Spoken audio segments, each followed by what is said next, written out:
আসসালামু আলাইকুম, hello friends and family. আশা করি সকলেই ভালো আছেন। তো অনেকদিন পর আজকে আসছি আপনাদের মাঝে নতুন আরেকটি ভিডিও নিয়ে।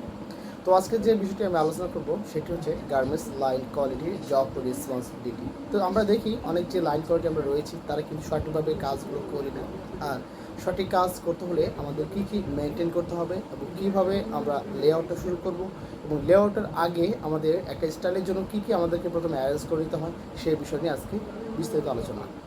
তো মূলত হচ্ছে যারা আমরা লাইন কোয়ালিটি রয়েছি তাদের প্রথম যে কাজ হচ্ছে একটি স্টাইল লাইনে ঢোকার আগে আমাদের যে করণীয় সেটি হচ্ছে প্রথমে আমাদেরকে যে স্টাইলটা লাইনে ঢুকবে সেটা ইমপ্রুভমেন্টের সাথে আমরা কন্ট্যাক্ট করে ইমপ্রুভমেন্ট স্টাইলটা ঢুকবে তার আগে তার কাছে ডাটাটা নিয়ে তারপর আমরা যে ভাইয়ের কনসার্ন যারা রয়েছে তাদের কাছ থেকে আমাদের সেই স্টাইলের যে পিপি কমেন্টস পিভিটি রিপোর্ট এবং যে মেজারমেন্ট স্প্রেডশিট রয়েছে এবং অ্যাসাসিড টিম কার্ড রয়েছে এই সমস্ত সকল কিছু ডকুমেন্ট আমাদেরকে প্রথমে অ্যারেঞ্জ করে নিতে হবে এবং পিপিটিকে কী আলোচনা করা হয়েছিল কী কী কে পয়েন্টগুলো রয়েছে এবং রিস্ক অ্যাসেসমেন্ট কী বলেছে সেটা বিষয়গুলো প্রথম আমাদেরকে অ্যানালাইজ করতে হবে, দেন আমাদেরকে লেআউট শুরু করতে হবে।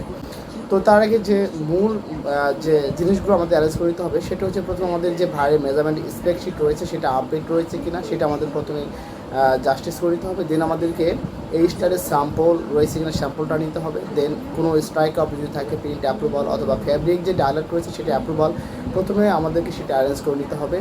দেন আমাদের যে অ্যাপ্রুভ ট্রিম কার্ড রয়েছে সেই ট্রিম কার্ডের যে কেয়ার লেভেল ইনস্ট্রাকশন রয়েছে বা সাইজ লেভেল বা আদার্স বিভিন্ন রকম যে টুলস অ্যাক্সেসরিজ রয়েছে সেই অ্যাক্সেসরিজগুলো ঠিক রয়েছে কি না সেই ট্রিম কার্ডটা প্রথমে আমাদেরকে দেখে নিতে হবে এবং অ্যাপ্রুভ কোনো সিল সাইন আছে না সেটা আমাদের দেখে নিতে হবে। তারপর আমরা লেআউট শুরু করতে পারবো। তো দেখা যায় আমরা অনেক লাইনগুলো রয়েছে তারা সঠিকভাবে কাজগুলো আমরা করে থাকি না। কেন করি না সেটা কিন্তু আমাদের এটা ব্যর্থতা। কেননা যদি আমরা কোনো স্টার্টিং যদি ভুল হয় সেক্ষেত্রে আমরা কিন্তু সেটা নিয়ে তখন দৌড়াদৌড়ি এবং হাই হতাশ হয়ে পড়ি যে আমরা কেন এটা মিস্টেক করলাম এবং কেন আমরা আগে এই জিনিসটা দেখলাম না। সেই বিষয়টি প্রথমে আমাদেরকে যে সঠিকভাবে করতে হবে প্রথমে আমাদেরকে যে ফাইলগুলো ডকুমেন্ট রয়েছে সেগুলো আমাদের প্রথমে অ্যারেঞ্জ করে নিতে হবে। দেন আমাদের দেখে নিতে হবে যে রিস্ক অ্যাসেসমেন্টের যে নিয়ম রয়েছে সেগুলো নিয়ে তারপর আমরা স্টাডি শুরু করি স্টার্ট। আচ্ছা, একটা স্টাইল যখন লাইনে ইনপুট হবে সাথে তারপর আমাদেরকে যে যে কাটিং করা হয়েছে যে প্যাটার্ন রয়েছে গ্রেডিং প্যাটার্ন রয়েছে সেটা আমাদের প্রথমে গ্রেডিং করে চেক করে নিতে হবে। দেন আমাদের কাট প্যানেল যে আমরা করেছি সেই কাট প্যানেল ঠিক রয়েছে কিনা যে সুইং অ্যালাউন্সটা দেওয়ার কথা সেটা যখন একজন অপারেটর যখন এই গার্বেজটা হ্যান্ডেলিং করবে যখন সুইং করার পর যে অ্যালাউন্সটা কাটার কথা সেটা আসলে আমাদের প্যাটার্নে দেওয়া রয়েছে কিনা সেটা আমাদেরকে দেখে নিতে হবে।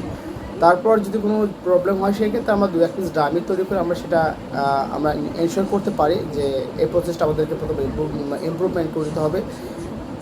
আর একটি কথা হচ্ছে যখন আমরা লেআউট করবো লেআউটের সাথে আমাদেরকে যে কনসার্নগুলো থাকবে যারা লেআউট করবে প্রোডাকশন পিপল এবং কোয়ালিটি ম্যানেজার বা কোয়ালিটি ইনচার্জ বা কোয়ালিটি সুপারভাইজার যারা রয়েছেন তারা সঠিকভাবে এই প্রসেসগুলোকে ফলো আপ করতে হবে।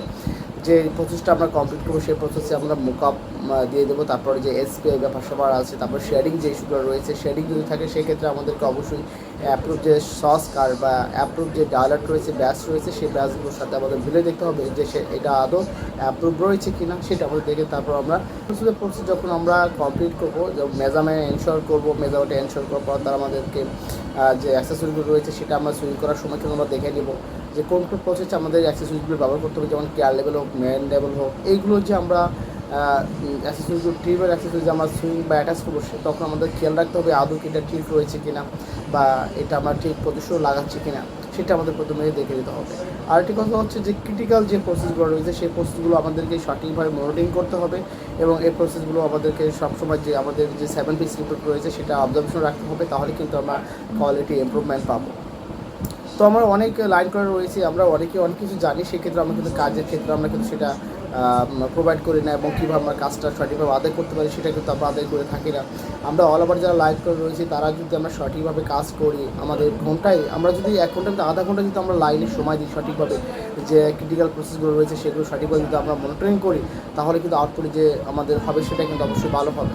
তো সুতরাং অল ওভার যখন আমাদের একটা গার্বেজ কমপ্লিট হয়ে যাবে তখন আমাদের যেটা করণীয় সেটা হচ্ছে যে আমাদের যে আমাদের মেজারমেন্ট ইস্যুটা সেই মেজারমেন্টগুলো ঠিক রয়েছে কিনা কি পয়েন্টগুলো মেজারমেন্ট ঠিক রয়েছে কিনা এগুলো আমাদের প্রথমে আউটপুট কোয়ালিটি যারা রয়েছে তাদেরকে বুঝে দিতে হবে এবং বোঝানোর পর তারা একটা কি পয়েন্ট যেগুলো রয়েছে সেগুলো তারা মেজারমেন্ট করবে এনশোর করবে। এটা কিন্তু একদম লাইন কোয়ালিটির যে আদর্শ সেটা কিন্তু তার থাকতে হবে, তাহলেই কিন্তু আমরা ভালো একটা গুডস আমরা আউটপুট করতে পারবো। লাইন কোয়ালিটির কাজ কিন্তু তেমন রয়েছে তার যে রিপোর্টিং যে সিস্টেম রয়েছে এসওপিগুলো রয়েছে যদি সেই এসওপিগুলো যদি মেনটেন করে তাহলে কিন্তু লাইন থেকে ভালো গুডস আউটপুট পাওয়া সম্ভব। তো সুতরাং যে লাইন কোয়ালিটিগুলো রয়েছেন তারা নিজের ভিতরে যে একটা কাজের যে এক্সপিরিয়েন্স রয়েছে সেগুলো আপনারা লোকজনকে দেখান এবং আপনার কাজের দক্ষতা আপনি নিজে প্রমাণ করেন যে আমি এই প্রসেসটা ঠিকভাবে করবো এবং এটার কোনো প্রবলেম হবে না, তাহলে কিন্তু একজন লাইন কোয়ালিটি সঠিকভাবে কাজগুলো দায়িত্ব পালন করে থাকবে। তো ধন্যবাদ আজকের এই গুরুত্বপূর্ণ ভিডিওটি দেখার জন্য। তো নেক্সট ভিডিও পাওয়ার জন্য অবশ্যই আমাদের চ্যানেল সাবস্ক্রাইব করে আমাদের চ্যানেলের সঙ্গে থাকবে।